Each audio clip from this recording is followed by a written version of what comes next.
Hindi ko alam bakit. Suko na may ako.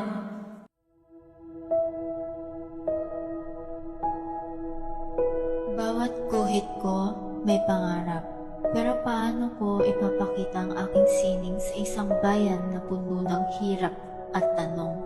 Paano ko magiging bahagi ng pagbabago kung wala akong alam kung saan magsisimula?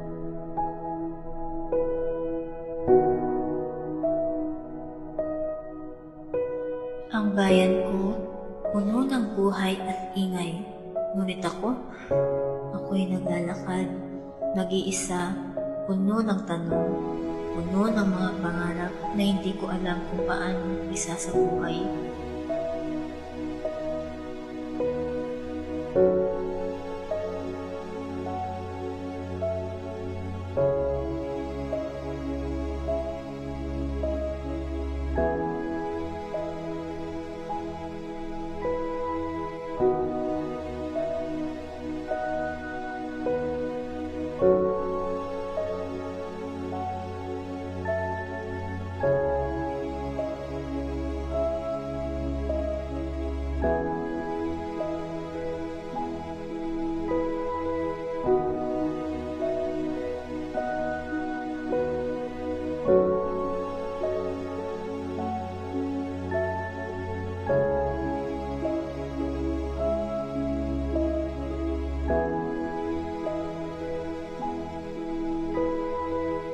Wala akong mamahaling kagamitan.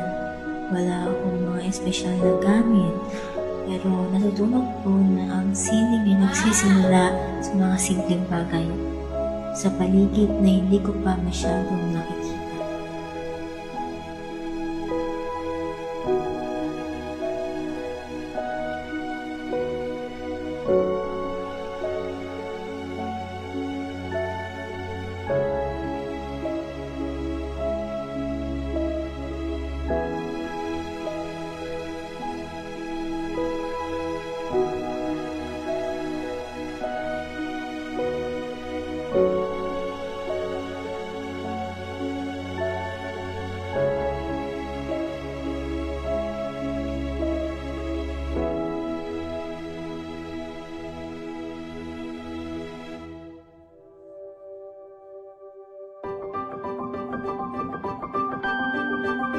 Ang sining ko ay nagsisimula sa mga simpleng bagay, ang mga bagay na may kwento at kahulugan sa bawat storke ng aking kamay.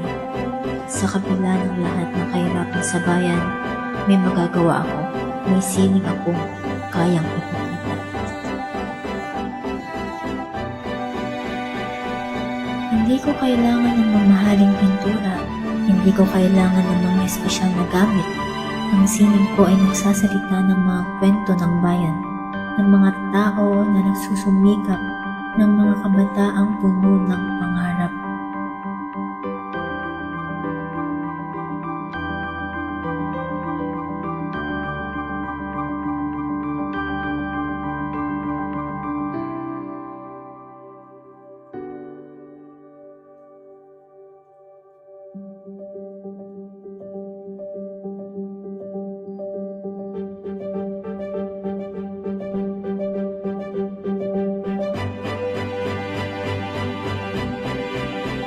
Ang sining kong ito ay hindi komplikado. Ito ay hindi nababatay sa anumang materyales o gamit. Ang lampalang ito ay nagsasalita ng isang kwento ng isang bayan. Isang bayan na patuloy nagsusumikap, isang bayan na patuloy na bumabangon sa dilim ng paligid. Sining kong ito ay hindi tungkol sa kung anong meron ako. Ito ay tungkol sa kung paano ko ang nakikita ang mundo sa aking paligid.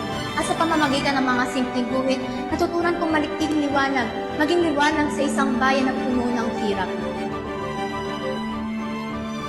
Sa sining, natatagpuan ang pag-asa. Sa kamay ng kabataan, nagmumula ang liwanag ng bayan.